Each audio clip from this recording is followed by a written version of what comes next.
Olá, sejam muito bem-vindos a mais um episódio do Urbanidades, o podcast do Urbano Brasileiro. Eu sou Luma Mundim Costa, mestranda do programa de pós-graduação em Sociologia da USP e serei sua anfitriã nesse episódio. Está comigo para conduzir essa conversa Sofia Rotti. Tudo bem, Sofia? Oi, Luma, tudo bem? Deixo aqui também minha saudação à audiência. Eu sou a Sofia, estudante do 4º ano de Ciências Sociais da USP. Eu vou aproveitar também para a gente divulgar o site do Urbandata, urbandatabrasil.uffeleste.usp.br. Também sigam a gente no Instagram, @urbanidadespodcast, e no Twitter, ou X, @urbanidadesfm. Estou muito animada para nossa conversa de hoje. Antes de começar, queria passar mais um recado. No episódio 111, discutimos sobre o podcast da Feira da Madrugada. E gostaríamos de avisar que o podcast foi lançado e o link agora está disponível na descrição do episódio. Não deixe de conferir. Voltando para o episódio de hoje, vamos conversar com 3 convidados. A Catarina Segato, professora do Departamento de Ciência Política da USP e pesquisadora do CEM. Oi, Catarina, tudo bem? Tudo bem, Luma? É um prazer estar aqui. A gente agradece muito o convite, especialmente num podcast que eu escuto sempre e acompanho sempre. Obrigada.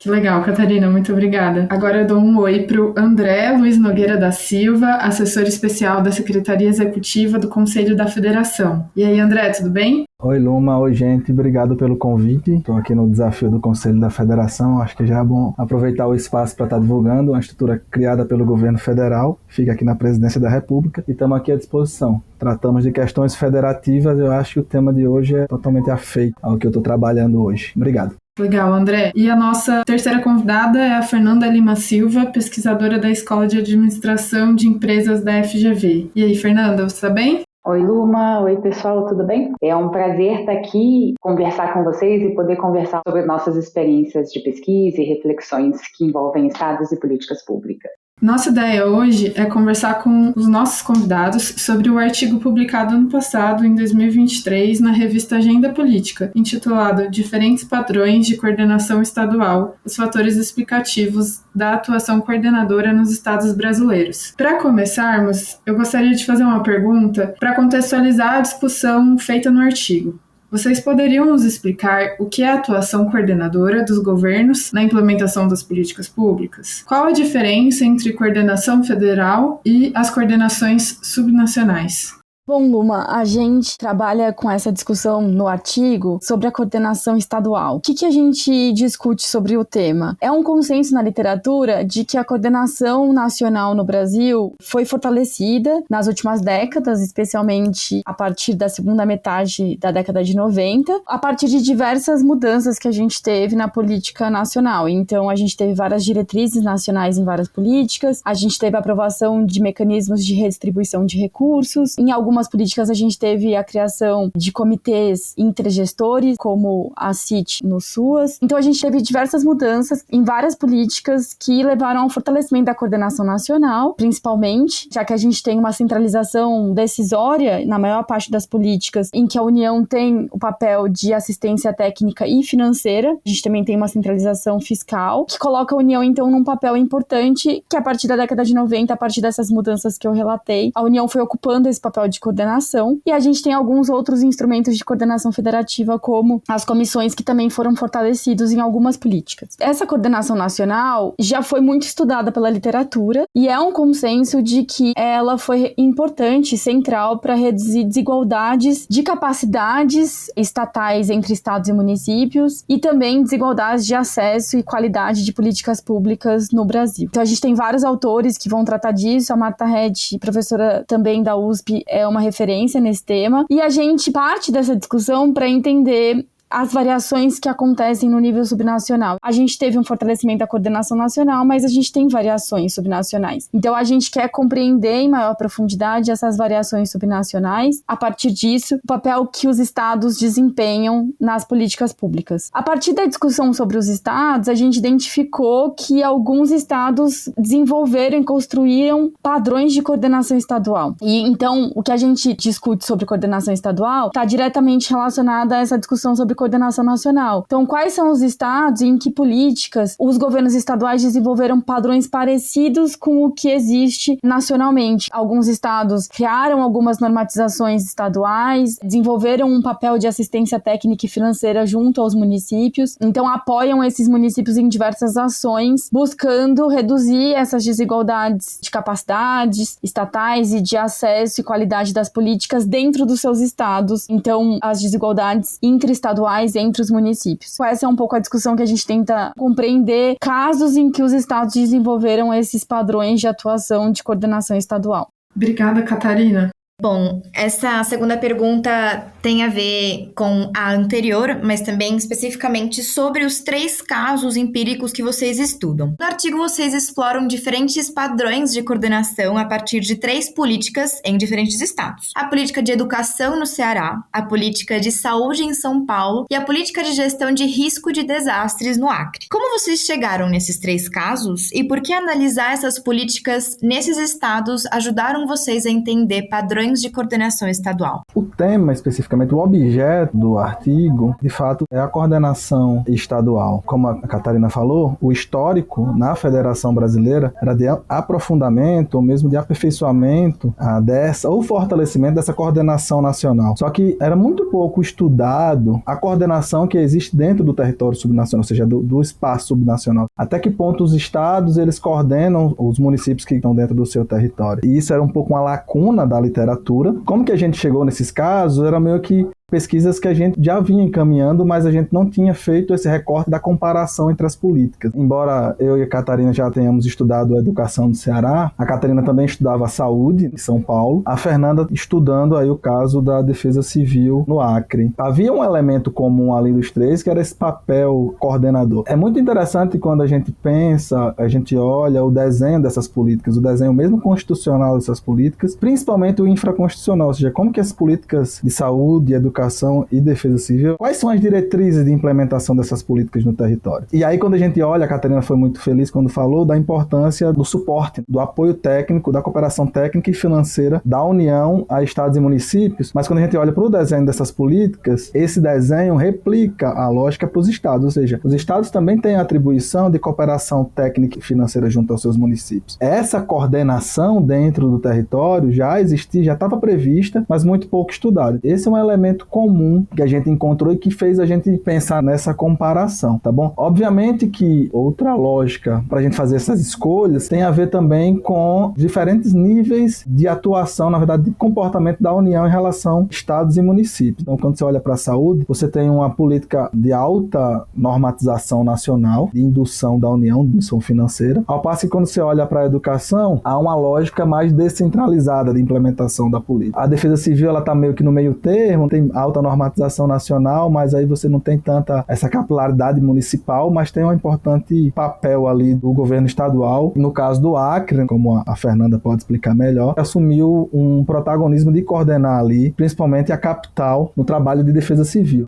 Eu gostaria de complementar num ponto. Acho que quando a gente olhou para os 3 casos, a gente está olhando justamente para essa relação entre a coordenação feita pela União, do governo federal, e o espaço de agência dos governos estaduais para desenvolverem seus próprios mecanismos de coordenação. E para a gente foi interessante ter casos que variavam essas 2 variáveis, vamos dizer assim. Porque a saúde, como a Catarina já comentou, Ana também, ela é altamente normatizada e coordenada pelo governo federal. Então, tem espaços de atuação federativa, de diálogo entre os estados, municípios e governo federal. Não é uma coisa totalmente autoritária do governo federal para cima, mas é muito estruturada. Na saúde, a gente sabia que era uma política altamente coordenada e que tem um espaço de agência dos governos estaduais que é mais reduzido porque você está trabalhando numa política em que todo mundo já sabe quais são seus papéis, suas atribuições. Por outro lado, na educação e na proteção e defesa civil, acho que é importante destacar que a gente estava trabalhando com políticas, primeiro, que tem coordenação federativa, acho que isso é importante ressaltar, não é que não existe, mas é uma coordenação federativa munida de menos instrumentos para garantir que ela seja eficiente, que realmente alinhe a ação de todos os governos estaduais e municipais. E segundo ponto é que esses 2 casos, tanto na educação quanto no Acre, a gente está olhando para estados que utilizaram esse espaço de agência que existia dentro dessa política pública e criaram políticas políticas públicas mais coordenadas dentro daquele território com seus municípios. Então, no fundo, todos os casos que a gente está olhando, independente do grau de coordenação federativa,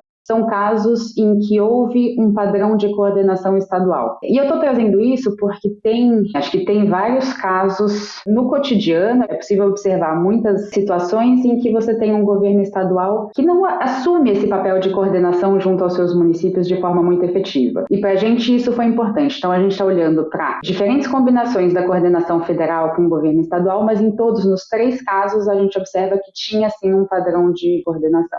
E só para complementar um ponto que já foi mencionado pelo André e pela Fernanda, é que a gente tem uma coordenação estadual em algumas políticas previstas nas normatizações nacionais. Então, na saúde a gente tem isso, a partir da regionalização da saúde nos anos 2000, a gente tem um papel de coordenação dos estados determinado na regulamentação. No SUAS, Sistema Único de Assistência Social, a gente tem um papel de coordenação definido nacionalmente. Na educação, a gente tem uma definição de que os estados e municípios devem cooperar no que é chamado de regime de colaboração, ainda que não haja uma previsão do Estado como coordenador estadual. Mas o que a gente percebe é que a gente tem uma variação enorme de como, de fato, isso acontece no país inteiro. Então, a gente tem algumas políticas que conseguiram induzir um papel de coordenação, mas ainda varia bastante. Então, mesmo na saúde, que seria a política mais coordenada em termos federativos e nacionalmente, assim, pensando que há uma centralização decisória fiscal maior, a gente tem muita variação no papel dos estados. Então a gente selecionou casos em que a gente encontrou uma coordenação estadual e daí buscando compreender a variação nessas políticas em termos de coordenação, mas como que esses estados desenvolveram essa coordenação. Mas acho que seria importante a gente reforçar isso, de que há uma variação de coordenação estadual nas várias políticas e há uma variação também dentro das políticas. Então, quando a gente olha para a saúde, ou para a educação, ou para a proteção e defesa civil, a gente tem variações entre os estados. Então, a gente vai trazer aqui logo alguns desafios sobre essa coordenação estadual, e isso não é específico de uma política ou de outra política. É um desafio para a federação como um todo nas diversas políticas. Muito bom. Eu acho que indo por essa linha, a gente pode discutir um pouco sobre essa variação. Dentre os 3 casos estudados, a educação e a proteção e defesa civil, como vocês colocam, são exemplos de políticas marcadas por trajetórias de descentralização e menor coordenação federativa, diferente da política de saúde, como vocês colocaram aqui, que é centralizada no Sistema Único de Saúde. Essa variação necessariamente resulta em desigualdades entre estados? Quais são os motivos para as desigualdades? E quais as consequências disso para a realidade da população? Perfeito, obrigado, Luma. Respondendo a sua pergunta e dialogando com o que a gente estava trazendo anteriormente, acho que é factível, acho que é importante a gente retomar que os estudos que analisavam a coordenação federativa nas políticas públicas, principalmente a professora Marta Rett, já citada pela Catarina, demonstram que quando você tem uma coordenação federativa com incentivos adequados, e aí por incentivos, obviamente, a gente está falando de estruturas, de normas, mas também incentivos financeiros e orientações de como que os estados e municípios devem agir, você tende a ter uma padronização do nível dos serviços públicos e uma menor desigualdade no acesso a esses serviços e na forma como eles são ofertados à população. Então, a gente partindo desse pressuposto de que uma política pública que tem uma coordenação federativa bem executada, ela consegue produzir menor desigualdade na oferta de serviços públicos, a gente olhando para os 2 casos, que são da educação e da defesa civil, acho que tem 2 conclusões que a gente pode tirar.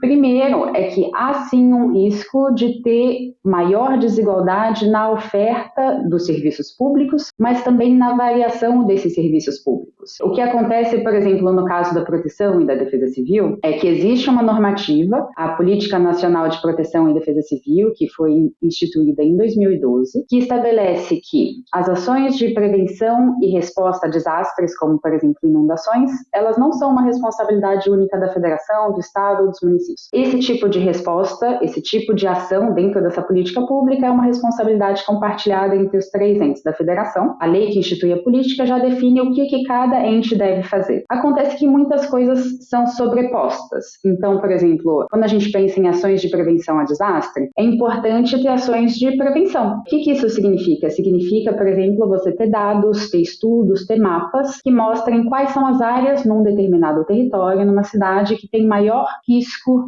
de desastre. Por exemplo, se tem uma chuva muito forte, quais são as áreas que têm risco de deslizamento ou de inundação? Geralmente tem uma associação muito direta entre vulnerabilidade da população e o risco, a exposição e o risco ao desastre. E essa fase, por exemplo, de prevenção e também a fase de preparação, que é ter dados, monitorar, por exemplo, dados dos rios, do nível dos rios, informações sobre o volume de chuvas que vai cair. Essas 2 fases são fases que, pela lei, têm responsabilidades compartilhadas entre os diferentes níveis de governo. E o governo federal, ele se estruturou, ele criou, depois dos desastres de Petrópolis, foi em 2011, ele criou uma agência que é o Centro Nacional de Monitoramento e Alerta de Desastres Naturais, o CEMADEM, que trabalha de uma forma muito exclusiva com dados e informações sobre todos os municípios que já tiveram desastres ou têm risco de desastre no Brasil. Esses dados, eles são produzidos sistematicamente e eles abordam tanto eventos de inundações como eventos de seca e risco de incêndios e são repassados para os governos estaduais. E os governos estaduais, na verdade, é repassado para o Ministério do Desenvolvimento e Integração Nacional, que depois repassa para as defesas civis estaduais. E aí que eu acho que começa a entrar uma grande variação em como se produz a política pública, porque a forma como esses dados chegam numa defesa civil estadual e eles vão informar ou não a ação coordenada junto com os municípios para poder prevenir na ponta um desastre,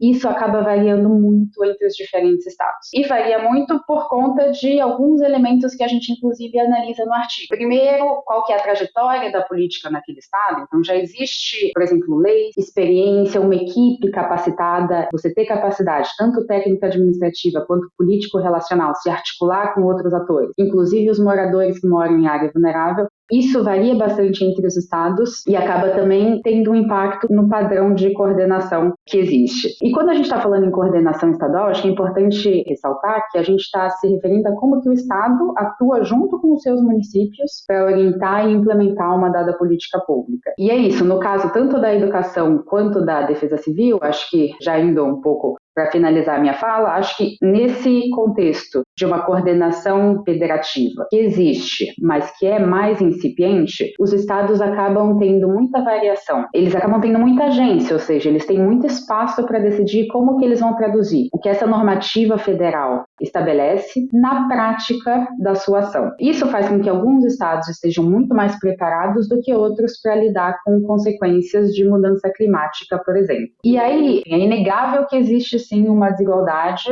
e uma variação na política pública implementada, mas eu queria destacar que esse espaço de agência que é deixado aos estados, ele pode, por outro lado, produzir algumas inovações. Acho que o caso do Acre, ele demonstra bem isso, a gente traz no artigo, de como que um estado, que não é um estado que, na literatura, por exemplo, sobre capacidade estatal se destaca, é um estado que tem poucos recursos financeiros comparado com outros estados brasileiros. Enfim, é um estado que está muito distante, mas que tem uma equipe que está se consolidando. E acho que uma coisa super interessante do Acre é que, depois de eventos muito extremos de inundações entre 2010 e 2015, houve uma mudança bem significativa na forma como era feita a governança do risco da inundação naquele contexto. Então, se antes havia, obviamente, uma defesa civil, tanto no nível do estado quanto nos municípios, bastante fragilizada em termos de institucionalidade, recursos financeiros, equipe, instrumentos inclusive, porque a defesa civil ela tem essa responsabilidade de apoiar na mensuração, por exemplo, do nível do rio, de produção de dados hidrometeorológicos.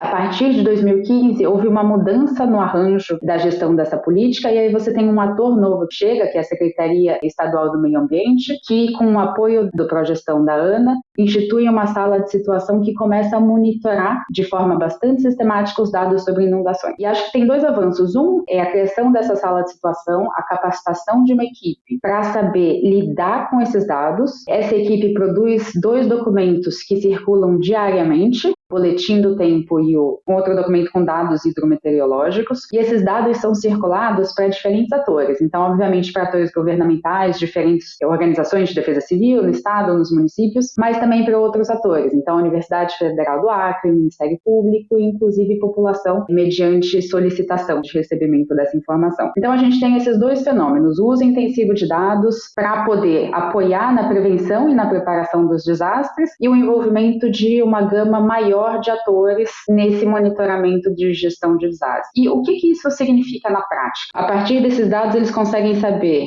quando vão ocorrer os desastres, com alguma precisão, quais áreas das cidades vão ser mais afetadas, e eles conseguem planejar, por exemplo, quantas pessoas eles estimam que vão ser afetadas, que vão ser desalojadas. Eles conseguem começar a planejar os abrigos, planejar, por exemplo, comida e roupa para essa população, eles avisam a população. Então, tem uma série de medidas que são feitas no âmbito da preparação, ou seja, antes do desastre. Resgatando um pouco da pergunta, eu acho que a gente tem que distinguir bem conceitos de diversidade e de desigualdade. E como que a gente faz isso olhando para a lógica da coordenação? Veja, a diversidade é algo esperado por um país que se propõe federativo, tá bom? A ideia de quem pensou numa Constituição que visa promover um estado de bem-estar e tal, é que a gente tenha padrões mínimos de oferta de serviços, basicamente sociais, e que a gente consiga manter essa qualidade mínima de vida para as pessoas. A ideia é que a diversidade não gere desigualdade. Eu acho que é isso que a gente precisa deixar um pouco claro quando a gente está pensando nesse desenho, nessas premissas constitucionais. Mas veja, quando a gente fala da coordenação, os instrumentos de coordenação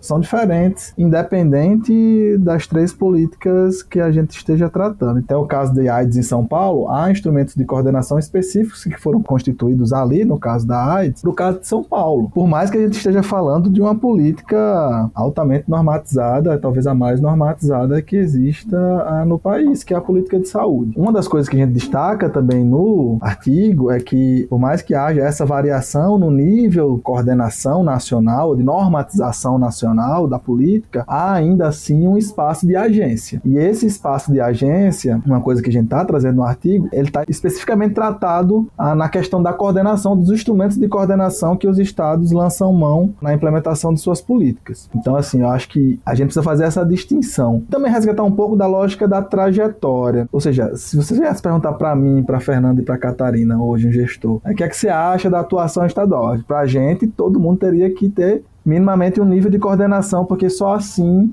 o Estado também atuaria na redução de desigualdades dentro do seu território, ou seja, das desigualdades que existem entre os territórios, entre os municípios que compõem aquele Estado. Mas isso não acontece do nada. Há uma trajetória que explica por que alguns estados conseguiram constituir ou criar instrumentos de coordenação federativa, há alguns, inclusive, que criam e deixam para trás, abandonar, há casos, sim, na educação, inclusive, mas outros que se perenizam, tem outros que se institucionalizam na estrutura do Estado e que vão além de mudança de governo. A trajetória é muito importante para isso. No caso do Ceará, especificamente da educação, a trajetória de municipalização, de constituição do que a Fernanda colocou que foi muito importante na Defesa Civil do Acre, que é de sistemas de informação, a criação de indicadores específicos para avaliar a política municipal de educação. Esses indicadores criados por parte de um sistema estadual de avaliação da educação que foi criado no Ceará nos anos 90. E que isso foi se aperfeiçoando. Então, há toda uma trajetória que levou à constituição do principal programa de apoio ao ensino fundamental dos municípios, talvez do Brasil, que foi o PAEC lá no Ceará. Essa trajetória é muito importante. Não é a gente querer, há um processo, e esse processo ele vai de acordo com algumas especificidades do Estado e essa constituição histórica do que vai sendo construído e acumulado ao longo do tempo. Só falar um pouco sobre o caso do Ceará, então, a gente tem parecido com o caso da Proteção e Defesa Civil, em que a gente tem uma coordenação nacional que foi fortalecida ao longo do tempo, com diretrizes, parâmetros, inclusive a LDB, vários programas, mecanismos de redistribuição de recursos, como os fundos, né, o Fundef e o Fundeb. Então, a gente teve um fortalecimento da coordenação nacional nessa política, que foi muito importante para a construção de capacidades estatais nos estados e municípios, redução de desigualdade desigualdades nessas capacidades estatais e fiscais, garantia de acesso, por exemplo, o Fundeb e o Fundef antes foram super importantes para garantir aumento das matrículas, então garantir acesso, que as crianças acessem a escola, e depois a gente tem vários programas que garantem a permanência das crianças na escola, e depois a gente tem programas que também vão olhar para a qualidade e tentar reduzir aí desigualdades em relações à aprendizagem. E a gente vai ter nos últimos governos Lula, Dilma, antes do governo Temer, a gente vai ter alguns programas que começaram a olhar para a diversidade e inclusão e equidade, pensando em desigualdades entre alunos pretos, pardos e brancos, pensando em formas de inclusão para outros grupos de alunos, e daí agora a retomada dessa agenda acontece agora nesse governo. Essa coordenação nacional ela foi super importante para a política de educação, mas como eu falei no início, a gente tem variações entre os estados, e daí o caso do Ceará é um caso parecido com o que a Fernanda descreveu do Acre, que é um caso com capacidades menores e desigualdades socioeconômicas grandes que se refletem em menores capacidades fiscais. Então a gente poderia esperar menores resultados educacionais, porque as desigualdades socioeconômicas influenciam as capacidades estatais e fiscais dos estados e municípios. Na educação, a gente tem diversas pesquisas que mostram que os fatores dos contextos socioeconômicos dos alunos afetam a aprendizagem dos alunos. Então a gente poderia esperar resultados, né, de aprendizagem piores, e o que a gente percebeu no caso do Ceará é uma melhora ao longo do tempo dessa aprendizagem, e essa melhora, a gente tem vários estudos que mostram que está atrelada a essa coordenação estadual, então há políticas específicas que foram criadas pelo Estado, em parceria com os municípios, e a partir, inclusive, de uma política municipal. Então a gente teve o caso de Sobral, que foi uma política municipal, depois a gente teve um projeto piloto, e essas experiências se transformaram numa política estadual, e essa política estadual, então, apoia técnica e financeiramente os municípios por meio de formações de professores, materiais didáticos, acompanhamento pedagógico. Então envolveram diversas mudanças em que o Estado oferta um apoio técnico e pedagógico aos municípios, e também redistribui esse recurso com parte do ICMS que passou a ser redistribuída segundo resultados educacionais, e depois isso influenciou a nova lei do Fundeb, então isso está na lei do novo Fundeb. Portanto, agora todos os estados são obrigados a mudar suas leis e transferir a cota parte do ICMS, pelo menos uma parte, né, uma porcentagem 12, 15%. Os estados têm alguns que chegam a 20%, mas tem que ser pelo menos aí 12%, segundo resultados educacionais de aprendizagem e de equidade. Então, o caso do Ceará é um caso interessante nesse sentido, porque a partir desses vários mecanismos criados, de fato, foi possível reduzir a desigualdade, aumentar a aprendizagem de todos os alunos e reduzir as desigualdades entre eles, pensando um pouco nessa ideia da diversidade e desigualdade que o André explorou. A gente pode ter políticas educacionais que variem, que são distintas a partir de diferenças regionais que a gente tem no país, mas a gente tem que reduzir desigualdade, a gente tem que garantir uma educação e aprendizagem para todos os alunos. Acho que o caso da educação e do Ceará mostra que o Estado pode ter esse papel, mas a gente tem políticas em que há uma variação muito grande nesse papel, porque são políticas em que isso não está determinado e induzido por mecanismos de coordenação federativa. A gente não tem uma normativa na educação que fala, os estados têm que coordenar e um pouco o que é a coordenação estadual, e os estados têm que redistribuir. Isso vai acontecendo ao longo do tempo. A gente já tem avanços, como eu falei, da lei do novo Fundeb, que já incorpora essa dimensão de redistribuição financeira, e a gente tem agora a política do Ceará, virou uma política nacional. Agora, dentro do Ministério da Educação, a gente tem a equipe que trabalhou no Ceará e que criou, então, o Compromisso Nacional Criança Alfabetizada, inspirada no caso do Ceará, pensando no Brasil. A gente ainda está, enfim, avançando de maneira tímida em relação ao papel de coordenação que os estados podem desempenhar, inclusive dentro desse programa. Isso ainda é um desafio. Urbanidades é apenas uma das iniciativas do Urban Data Brasil, banco de dados bibliográfico sobre o urbano brasileiro. Em nosso site você encontra milhares de referências classificadas, textos digitalizados para download gratuito e pode registrar trabalhos de sua autoria. Visite urbandatabrasil.fefeleste.usp.br e siga também nossa página no Facebook.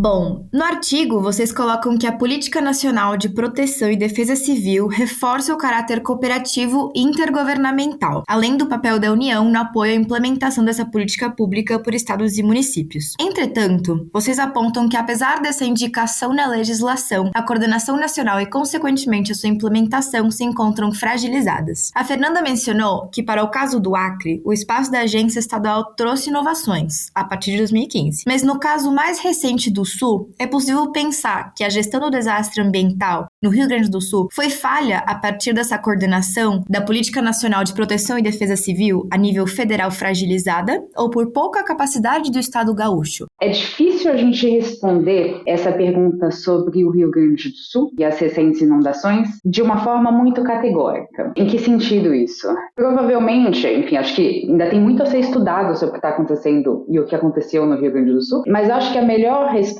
é que o que a gente observou no Rio Grande do Sul foi uma conjunção desses dois fatores. Então, de um lado, você tem uma coordenação federativa que existe, e acho que a Catarina trouxe uma coisa na fala dela que é importante mencionar, que há avanços recentes na coordenação federativa e no caso da proteção e defesa civil também. Acho que a nova política nacional é de 2012. Teve uma revisão nela no ano passado, em 2023. O Conselho Nacional de Proteção e Defesa Civil foi criado em 2020. Então, é uma institucionalidade que ainda está em processo de criação. E o que a gente observa, e que eu falei na minha fala anterior, é que nesse processo de coordenação federativa, rearticulação do papel dos diferentes níveis governamentais, tem-se um delineamento das diretrizes, dos objetivos da ação, da responsabilidade de cada um dos atores, mas tem alguns problemas. Um deles é que às vezes você tem sobreposição de atribuições e, além disso, existe melhoria nos mecanismos de indução. E eu vou trazer aqui um exemplo recente do Rio Grande do Sul. Ano passado, não sei se vocês lembram, mas antes das inundações extremas de maio desse ano, Rio Grande do Sul teve eventos extremos de inundações em algumas cidades no segundo semestre. E naquela época, houve um debate na mídia, enfim, nos meios de comunicação, entre representantes do CEMADEM, que é a agência federal que faz o monitoramento dos dados sobre desastres, sobre risco de desastres, e o governo do estado do Rio Grande do Sul. O que era o motivo desse embate? O governador do estado falava que não tinha recebido dados, tinha alertas de que tinha uma situação de evento extremo, evento climático extremo em algumas cidades no Rio Grande do Sul. Ele afirmou isso publicamente. Por outro lado, os representantes do CEMADEM falaram, olha, a gente passou esses dados, a gente passou para o Ministério da Integração Regional que passou para o governo do estado, e vocês não fizeram nada com esses dados. E acho que aqui tem dois elementos interessantes para a gente analisar. Um é que muitas vezes só ter dado, ter informação, não significa que necessariamente você vai conseguir fazer uma política pública efetiva. E a segunda coisa é que o governador do estado, acho que a gente não cabe nem perguntar se ele recebeu ou não o dado, mas é fato de que ele foi pego no ano passado de forma totalmente desprevenida. Tanto que o argumento dele era, eu nem sabia que isso ia acontecer, eu não tinha dados. Mas na Política Nacional de Proteção e Defesa Civil atual, você não tem, por exemplo, nenhuma forma de punição ou apoio extra ao Rio Grande do Sul. E não estou falando que eu sou a favor de punição, não é isso, mas acho que dentro de um arranjo federativo mais robusto, no ano passado você teve uma situação de crise. Foram 3 eventos climáticos extremos em cidades do Rio Grande do Sul. É um indicativo de que tinha ruídos na comunicação entre os dois níveis de governo e também no desenvolvimento de ações no nível estadual. Mas dentro desse arranjo federativo local, dessa política pública, isso não gerou novas formas, por exemplo, de articulação, de pactuação entre os diferentes entes federativos ou de punição, como eu falei anteriormente. Isso ficou um pouco, o desconforto dessa situação do ano passado ficou onde estava. Isso poderia ter acontecido com outros estados. E aqui eu estou ainda falando de, olha, talvez a resposta para a sua pergunta seja realmente um problema de deficiência na forma como está estruturada atualmente a coordenação da política federal, que precisa aprimorar seus instrumentos de orientação, de pactuação e de coordenação com os estados. Por outro lado, quando a gente olha para o que aconteceu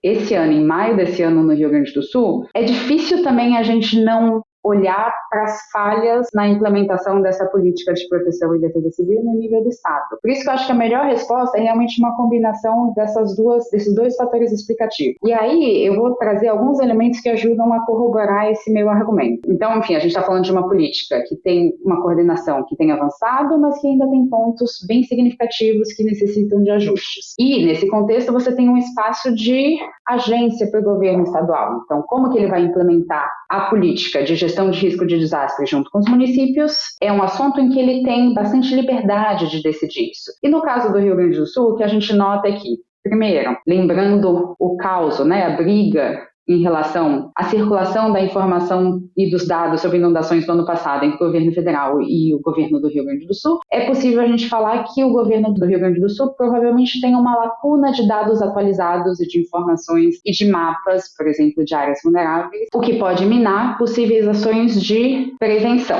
que é um dos eixos da defesa civil. Na defesa civil trabalha com, primeiro você vai lidar com o risco, ou seja, antes da coisa acontecer, antes da chuva forte acontecer, da inundação, você pode trabalhar com ações de prevenção, de mitigação e de preparação. E depois que o desastre acontece, você trabalha com a resposta àquele desastre e com a recuperação no momento posterior. Quando a gente pensa na fase do risco, o que a gente observa é que, bom, o governo do estado, então, não tinha tanta familiaridade, por exemplo, com dados. Supondo que ele receba os dados do governo federal, ainda assim, e tem alguns relatos, principalmente de governos municipais, que eles recebiam os dados e eles falavam, bom, mas eu não sei ler, por exemplo, se você está me falando que vai ter 200 milímetros de chuva, eu não sei o que isso significa no meu território. Que áreas vão inundar? Porque não adianta só você ter esse dado bruto. O que eles reclamavam é, a gente precisa de mais apoio do governo federal para saber transformar esses dados num conhecimento e poder aplicar nesse território. Fala de alguns gestores municipais, a gente precisa do apoio do governo federal, sendo que eles poderiam ter feito essa mesma afirmação para o governo estadual. Mas enfim, acho que em termos de prevenção, o que a gente observa é que existe uma capacidade mais fragilizada também no governo estadual em termos de produzir, analisar e usar os dados para realmente orientar uma política pública. Em termos de preparação, tem uma coisa que eu vou falar antes, é porque existem também ações de mitigação, que é como que você,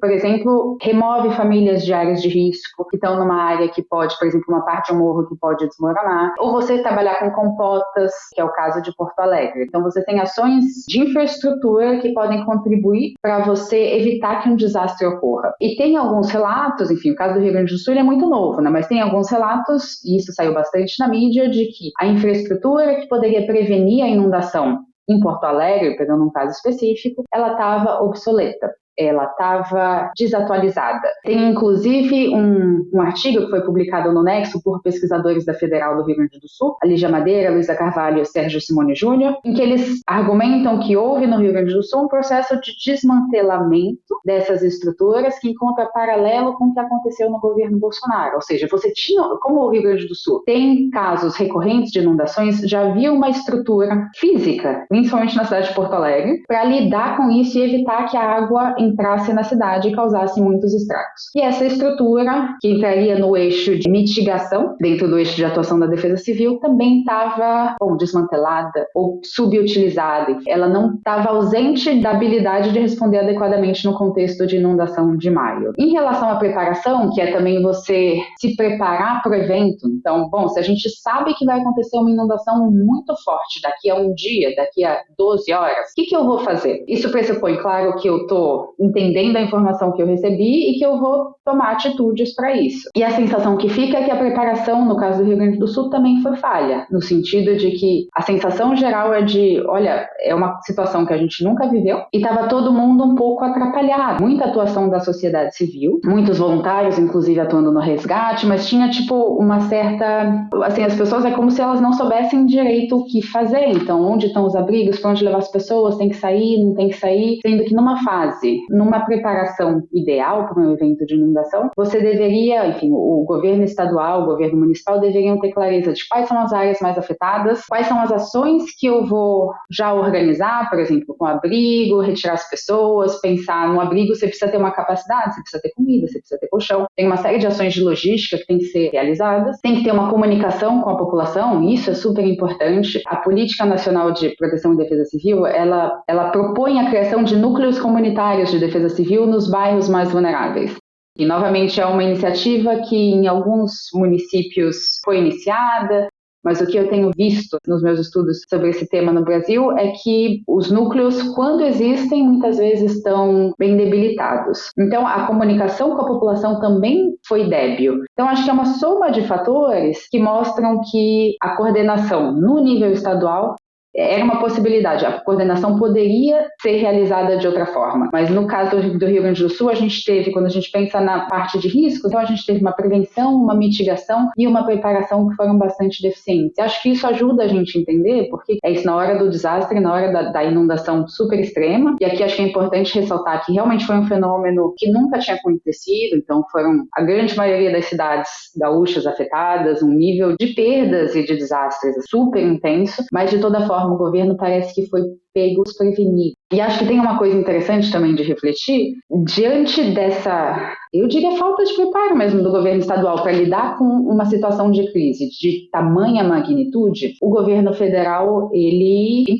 entrou para apoiar a gestão do desastre e também para começar a pensar na reconstrução. Então, tem uma política federal de dar uma bolsa para quem foi atingido, teve toda aquela proposta que foi aprovada do governo federal de que o governo do Rio Grande do Sul não vai pagar dívida com o governo federal por um tempo para poder investir. Isso fez com que o governo do estado pudesse ter um plano Rio Grande de reconstrução do estado. Acho que tem coisas interessantes dessa entrada do governo federal para apoiar o estado na gestão desse desastre localmente, mas ao mesmo tempo isso gerou uma série de tensões, e tensões políticas mesmo. Quem que é a responsabilidade, por exemplo, sobre essa bolsa? Quem que vai ter mais visibilidade nesse tipo de resposta? Então, assim, o governo federal chegou presencialmente, então você tinha um representante do governo federal que estava lá, e aí tem, obviamente, muitas nuances na dinâmica da política, porque teve uma série de rusgas entre quem estava coordenando essa ação por parte do governo federal e a equipe do governo estadual, porque é isso, você tem uma política que já tem espaço para uma certa incerteza sobre como os diferentes níveis de governo vão atuar. Num momento de crise em que toda a dinâmica de normalidade está interrompida, você tem uma incerteza muito maior, e aí as debilidades da política nacional e da política local, elas acabam sendo exacerbadas. E acho que isso é um desafio que ainda vai continuar existindo no contexto gaúcho por um tempo, que é justamente de como potencializar essa abertura que o governo federal produziu para o diálogo e para a ação conjunta junto com o governo estadual do Rio Grande do Sul. Enfim, como potencializar essa articulação para que realmente as respostas sejam efetivas, lidem com demandas emergenciais da população, porque ainda tem uma boa parte da população que está desabrigada, que precisa de apoio para, obviamente, moradia, mas também para ter documentos, ter renda, enfim, acho que tem uma série de demandas emergenciais, mas também demandas de médio e longo prazo de reconstrução das cidades. Então, o que a gente observa no caso do Rio Grande do Sul, a Fernanda já detalhou algumas questões, mas a gente observou, então, desafios em relação às capacidades e à coordenação, essa coordenação horizontal entre secretarias e também vertical entre Estado e município, uma coordenação com outros atores, enfim, da sociedade civil, empresas privadas e universidades, etc. Atores que seriam relevantes nessa política, especialmente nessa política que envolve esses diferentes atores. E que a gente, acompanhando o caso,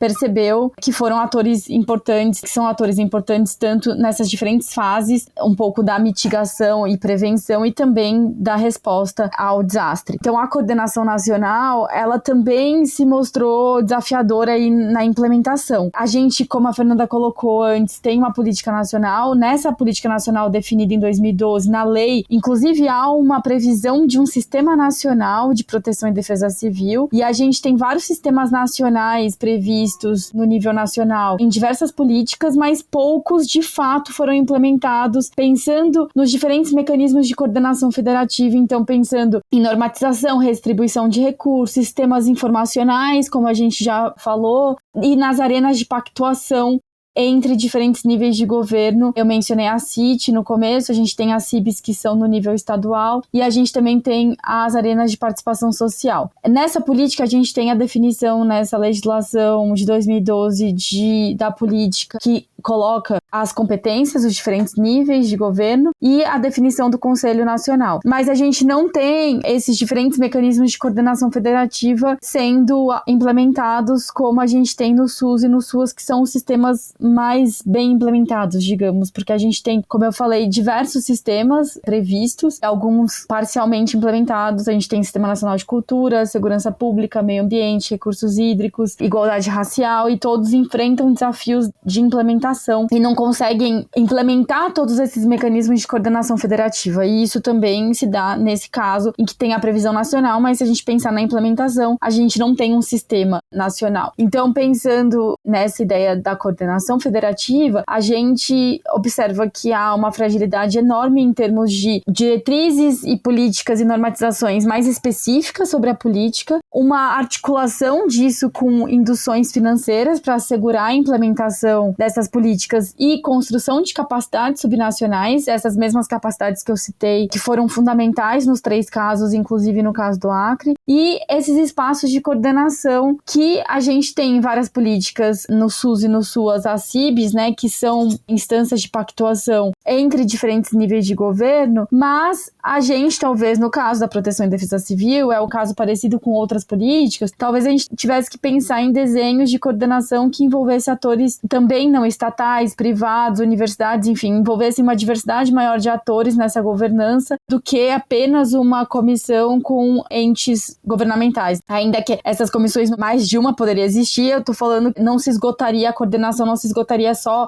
com uma coordenação entre União, Estado e município, mas a gente teria que ter uma coordenação que envolvesse esses outros atores. E isso, de fato, foi um desafio nesse caso do Rio Grande do Sul e que a gente observa nesses outros casos. E que podem ser desafios em outras políticas, como eu já mencionei, a coordenação estadual é um desafio, varia bastante nas várias políticas e entre os estados. Um último ponto que eu queria colocar é que, em contextos de crise, a Fernanda mencionou, a gente tem situações que não são simples. Na literatura de políticas públicas há uma literatura específica que discute as políticas em contexto de crise. A gente teve uma expansão enorme dessa literatura durante a pandemia. Esses contextos de crise são contextos, muitas vezes, os gestores, eu falo a gente porque as pessoas que estudam essas políticas, mas principalmente os gestores políticos que estão tomando decisão e decidindo sobre essas políticas, não têm todas as informações, são contextos incertos, que nem todas as relações causais que a gente sempre busca tão claras, então muitas vezes a gente não sabe quais são as respostas para aquelas situações e contextos incertos que estão colocados. Às vezes há poucos dados sobre essas situações, então são políticas desafiadoras que têm esse contexto incerto e que precisam de respostas rápidas. Essas respostas rápidas muitas vezes são desafiadoras porque a gente, na administração pública e nas burocracias, muitas vezes a gente não tem os instrumentos para tomar decisões rápidas, flexíveis, adaptadas a esses diferentes contextos e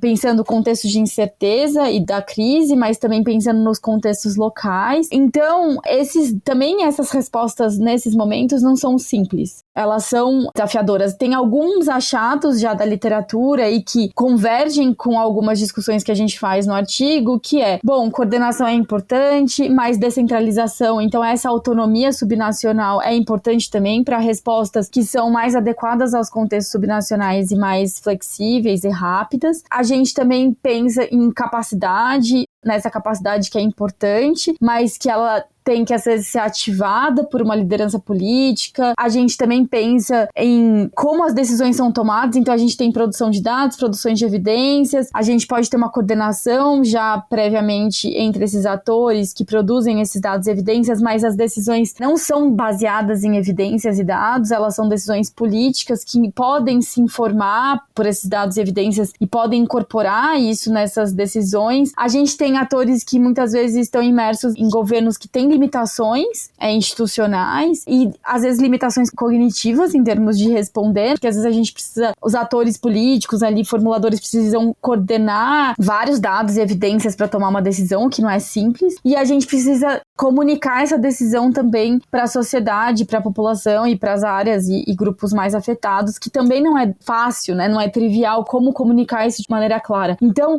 toda essa cadeia de decisão e de capacidades, enfim, de decisões que são ativadas aí nesses momentos de crise, que precisam ser ativadas, é uma cadeia complexa e específica para esses momentos. Então a gente olha para as 3 políticas, mas a gente sabe que no momento de crise e de desastre há questões específicas que vão aumentar a complexidade dessas respostas e um pouco do que os atores precisam, assim, das decisões que eles vão tomar nesses contextos. Então, só para finalizar, dizendo que a gente mostra e está discutindo questões que podem ser, pensando em coordenação federativa da política, nas capacidades subnacionais que são importantes, mas nos momentos de crise tem uma dinâmica da crise e que envolve essa ativação rápida, respostas flexíveis, comunicação clara, que são desafiadoras e que, portanto, transformam essa autonomia subnacional, complexificam um pouco essa questão da coordenação das capacidades da autonomia subnacional. Eu acho que não é o momento, como a Fernanda falou, de categorizar quem falhou, quem não falhou. Mas do ponto de vista da análise, da gente, quem se debruça sobre as questões de coordenação, a questão da trajetória ela é muito importante. E a trajetória em 2 pontos de vista. Acho que um ponto de vista do governo estadual e também há um ponto de vista do governo federal. Talvez, se o Rio Grande do Sul tivesse uma trajetória de coordenação dos municípios do seu território no monitoramento e na atuação conjunta na defesa civil, era possível que a situação fosse um pouco diferente. Do ponto de vista do governo federal, aí a gente olha para o Plano Nacional de Defesa Civil, aí a Fernanda pode me corrigir se eu estiver errado, mas veja, o Plano Nacional de Defesa Civil, quando a gente olha a partir do olhar da formulação da política, o engajamento de estados e municípios ele vai ser maior, ou ele tende a ser maior quando eles participam do processo de formulação da política. Veja, o Plano Nacional de Defesa Civil está sendo demandado aqui no âmbito do Conselho da Federação por estados e municípios. Eles querem participar da discussão do novo Plano Nacional. Viu, Fernanda? Não sei se você está sabendo disso, mas é dos temas prioritários aqui da Câmara Técnica de Desenvolvimento Econômico Sustentável e Mudança do Clima. O pessoal do Ministério de Integração e Desenvolvimento Regional já trouxe para cá para apresentar. Esse plano está passando por uma consulta pública também. Enfim, já teve uma oficina com estados e municípios para sugerirem mudanças no Plano Nacional de Proteção e Defesa Civil. Ou seja, a gente agora está começando a pensar, e acho que é uma mudança na cultura política, e o Conselho da Federação está servindo um pouco para isso também, há uma mudança na cultura política dos atores políticos, do governo federal e da burocracia, para começar a entender que há a necessidade de participação dos entes subnacionais no momento da formulação das políticas. Então, eu acho que isso é muito importante e é uma questão que pode, a partir desse momento, ou seja, de constituir uma trajetória nova de implementação dessa política. Eu acho que isso que pode significar essa discussão federativa do Plano Nacional, o que parece meio estranho falar assim que o Plano Nacional precisa do diálogo e da discussão dos entes federados, né? Mas é um plano nacional, mas é isso, essa é a situação. Quando a gente olha os instrumentos de coordenação criados ali na política de educação do Ceará, a constituição, a formulação do PAEC, Catarina estudou muito isso e pode falar melhor do que eu. O PAEC, para quem não conhece, é o Programa de Alfabetização na Idade Certa, criado em 2007 no Ceará. Antes da criação do PAEC, houve uma grande mobilização para a constituição do que seria uma política colaborativa na educação do Ceará, com a participação de Estado ou dos municípios junto com o Estado. A própria Assembleia Legislativa lá participou, a própria PRES, a Associação dos Prefeitos do Ceará, participou, entidades do terceiro setor também, Unicef, enfim, participaram. A partir dali, eles formularam a política, o PAEC, e implementaram.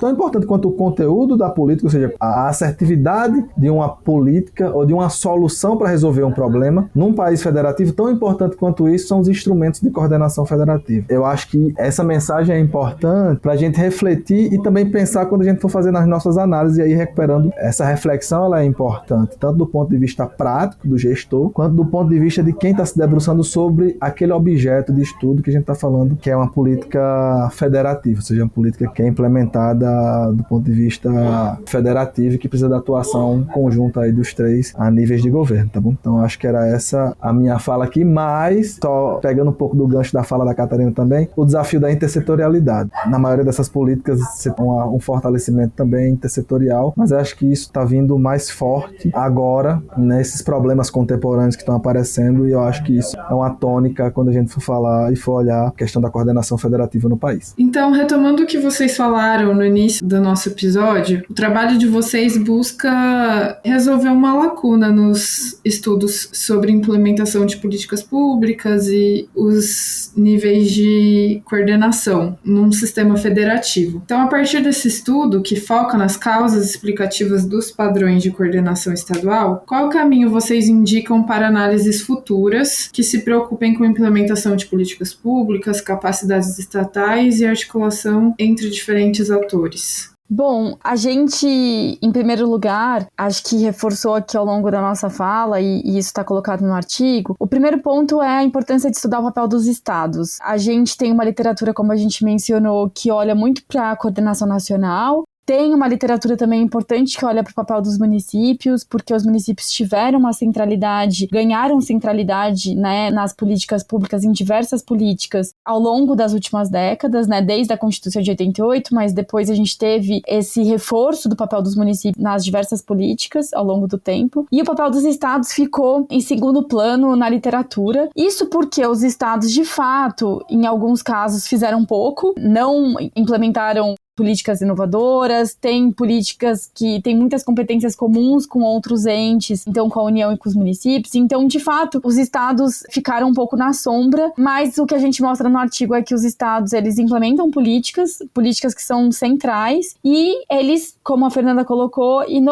alguns estados inovaram desenvolvendo e construindo esses padrões de coordenação estadual, mesmo nas políticas em que isso não está determinado nacionalmente e induzido por meio de mecanismos de coordenação nacional. Então, o primeiro ponto é esse, a importância da gente olhar para os estados, e daí olhar para os estados tanto como implementadores de políticas. Então, os estados são responsáveis por segurança pública, por exemplo, na educação e ensino médio, então por várias políticas, mas principalmente os estados como coordenadores, então nessa coordenação junto aos municípios, em políticas que são às vezes compartilhadas e políticas que às vezes são exclusivas municipais, mas que os municípios, com essa coordenação estadual, podem ampliar suas capacidades e podem melhorar um pouco acesso e qualidade de políticas. O segundo ponto é a gente olhar para as variações entre os estados, então pensar nessas variações entre as políticas e entre estados. Então, uma questão ainda pouco explorada nas pesquisas justamente são análises comparativas ou de múltiplos casos, olhando para as mesmas políticas, diferentes estados ou políticas diferentes, como a gente fez, tentando observar essa variação. Daí, olhando tanto para os fatores que afetam a variação, então o que explica a gente ter variações, e quais são os resultados e efeitos dessas variações em termos de acesso e qualidade de política pública. Então, isso ainda é uma discussão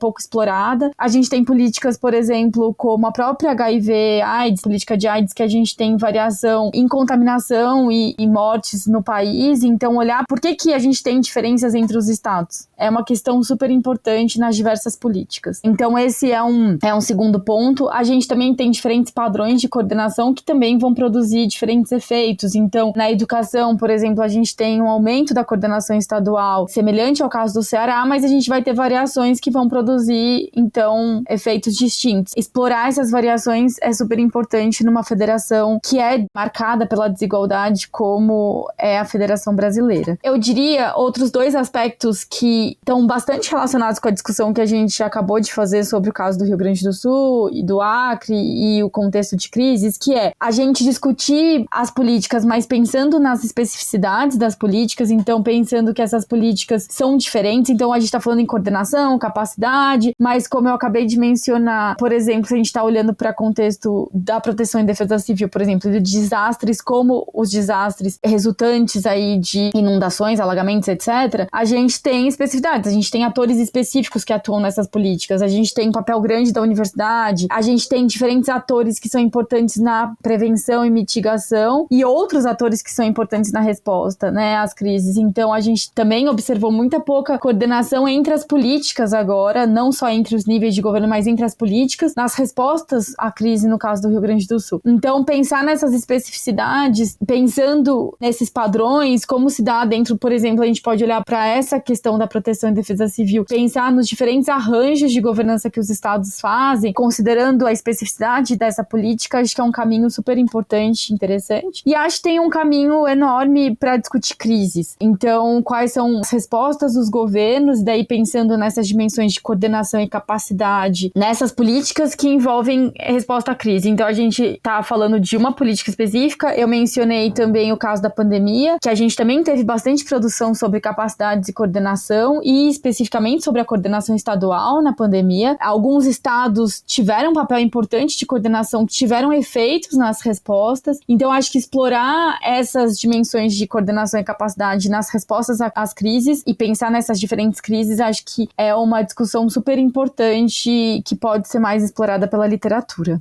Agradeço a audiência que ficou com a gente até aqui. Com certeza saíram com mais conhecimento dessa conversa que a gente teve. Eu acho que essa é a beleza do Urbanidades, da gente transmitir de forma acessível as produções científicas. Gostaria de agradecer muito a Sofia, que esteve aqui comigo. Obrigada, Sofia. Obrigada, Luma. Obrigada aos nossos convidados e também à audiência. Foi uma ótima conversa, muito contemporânea e também muito didática. E agradecer especificamente a Catarina. Obrigada, Catarina. Foi muito bom te ouvir. Obrigada pelo convite, obrigada pelo debate aqui. Foi ótimo. E foi ótimo reencontrar o André e a Fernanda, mesmo que à distância. Obrigada, André, pelo seu tempo, pela conversa. Foi muito bom te ouvir também.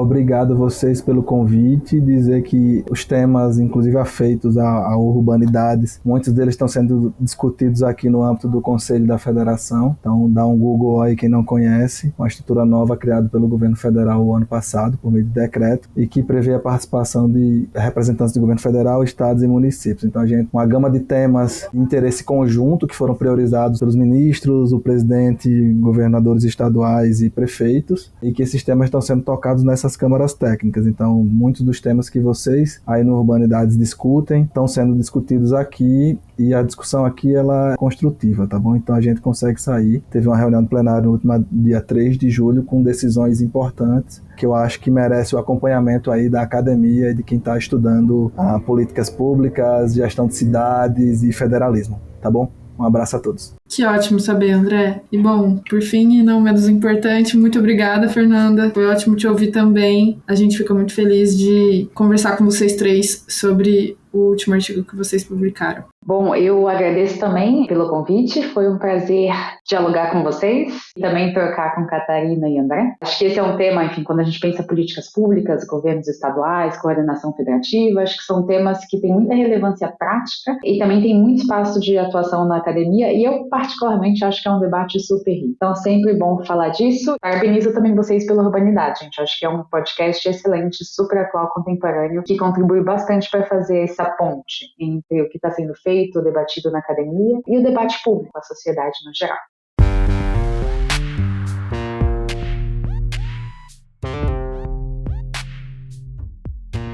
O Urbanidades é produzido pelo Urbandata Brasil, banco de dados bibliográfico sobre o Brasil urbano. Ele é feito por bolsistas e associados, sob coordenação da professora Bianca Freire Medeiros. O Urbandata está vinculado ao Centro de Estudos da Metrópole e está sediado no Departamento de Sociologia da Universidade de São Paulo. Visite o perfil do Urbanidades no Instagram, @UrbanidadesPodcast, e a página do Urbandata Brasil no Facebook.